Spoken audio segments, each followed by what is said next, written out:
Some of you saw the film this morning, and others haven't, so there might be some repetition.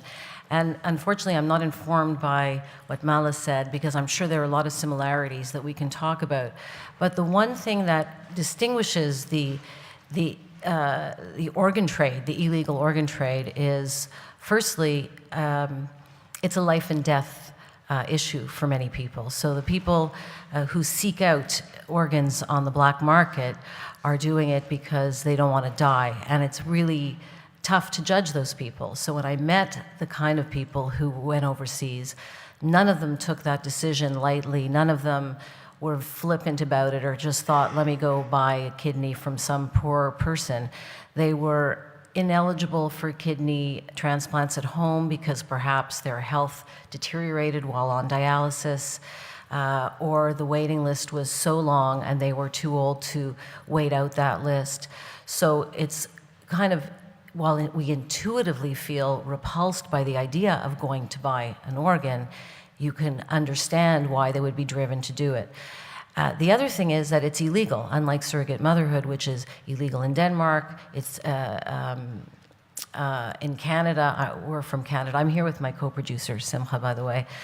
In Canada, it's legal. Surrogacy is legal, but not paid surrogacy, though paid surrogacy is legal in the United States, so it's different.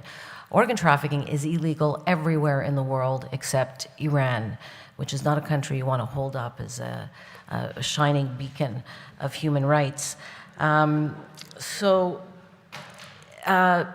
Anyway, that's what made me interested in the film. What I also saw is that the media tends to portray the organ issue in very black and white terms most of the time. And it's always about coercion and organ theft and exploitation and victims.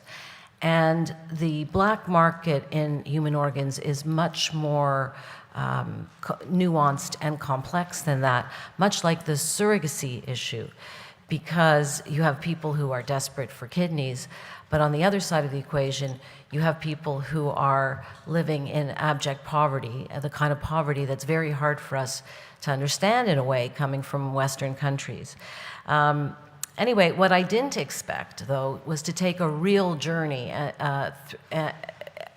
and making the film made me question my own moral assumptions about the issue, and that's what I tried to achieve. Now, we can't watch the film, we only have 20 minutes, but I'm going to show you a 6-minute trailer which gives you a sense of all the kind of characters in the film and all the driving forces, and then we'll talk a little bit about that, and then I'll open it up to questions. So, for those of you who saw the film, that's a bit repetitive, but for those of you who didn't, you kind of get a sense of all the forces at play. It's happening all over the world. I'm certain that there have been people in Denmark, probably not a lot, but that have gone overseas to buy a kidney. Now, when we look at how kidney, they call them donors, but they're really sellers. So there have been studies and articles about how these sellers do after having sold their kidney on the black market. And a lot of these studies show that they didn't do very well, that they no longer have any money left, that they suffer health problems, that they're depressed, that they're stigmatized. In many cases, that's true, but you can't do a study when they're selling their kidney on a black market. I mean, black market is what we're leaving them to for the moment, and you can't really judge because the black market has no protection. We don't know if they're being tested properly by the doctors. There's definitely inadequate follow-up care. There's no follow-up care for any of these donors. As you see in the film, they have these huge scars. Well, in Canada, they're doing transplants laparoscopically. I mean, theoretically, if you're a worker and you go back to a village with no running water or a slum and you have a scar down the side of your body, there's a very good chance that you're going to get an infection. And also a very good chance that you can't work if you're a laborer for a few months, which completely undoes all of the benefits, potential benefits of having all this money. So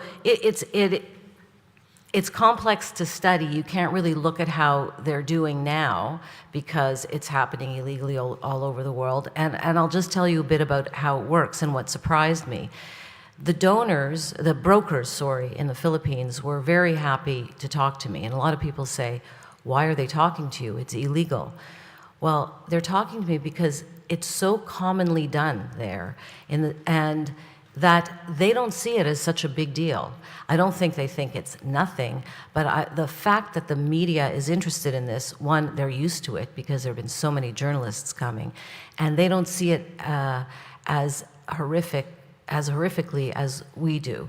So I was quite surprised by that, and as you see, going into these villages where there's literally hundreds of men from the same village who have sold a kidney, they're also actually pretty media savvy.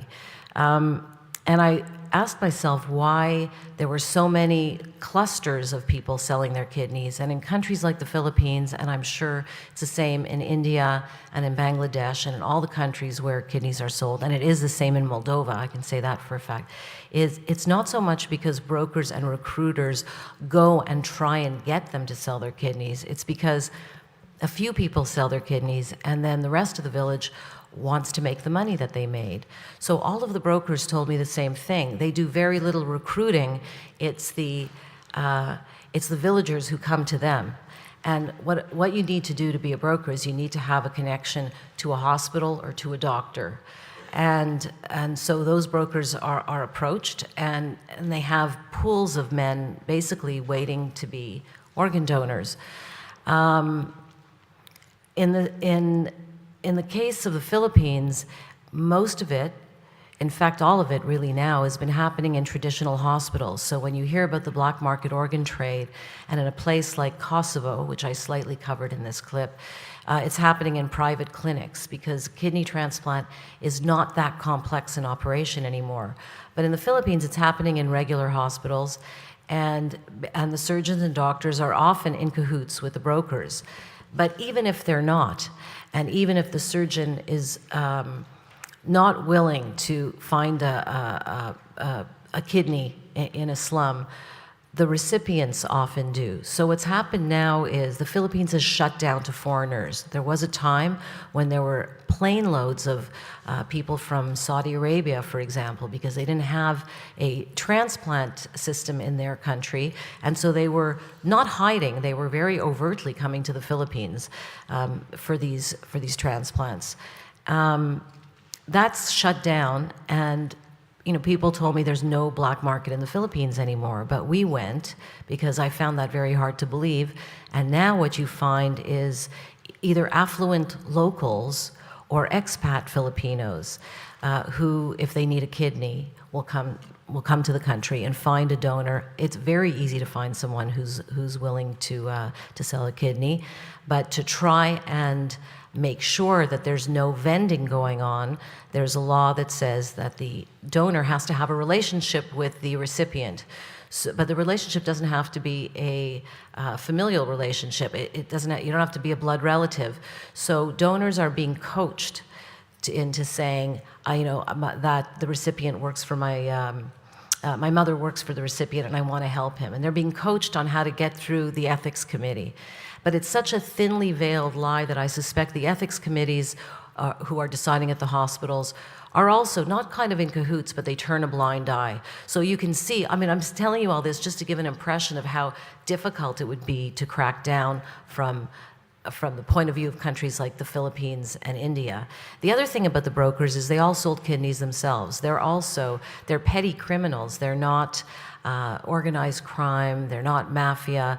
They're also people living in poverty, usually from the same village.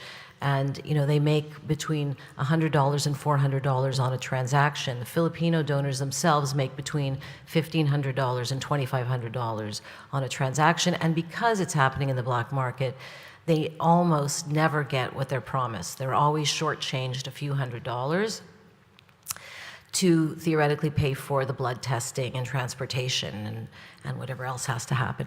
So that's the Filipino side of things. there have been other organ trafficking rings, most notably recently, this ring in Kosovo, and you see the Turkish surgeon, Dr. Yusuf Sönmez, and that happens in a very different way because the recipients are international. They came from the United States and Canada and Germany and Poland. The donors were not from Kosovo. They were also imported, and the doctors came from Turkey and from Israel.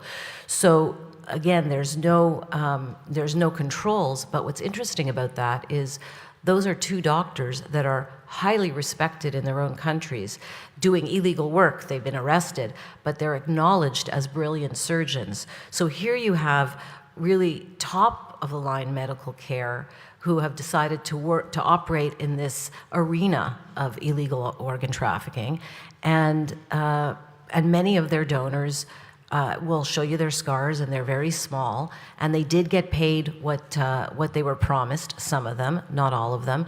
So there's no one way it happens. So I think I'd open it. I have a lot more I can talk about, but in a way, I have 2 minutes. I don't have a lot more to talk about, apparently. But I think we're having a break, so I wanted to open it up for questions because, again, it's such a wide, long topic that you can go on forever, and I'm happy to focus in on the issues that are of interest to this group.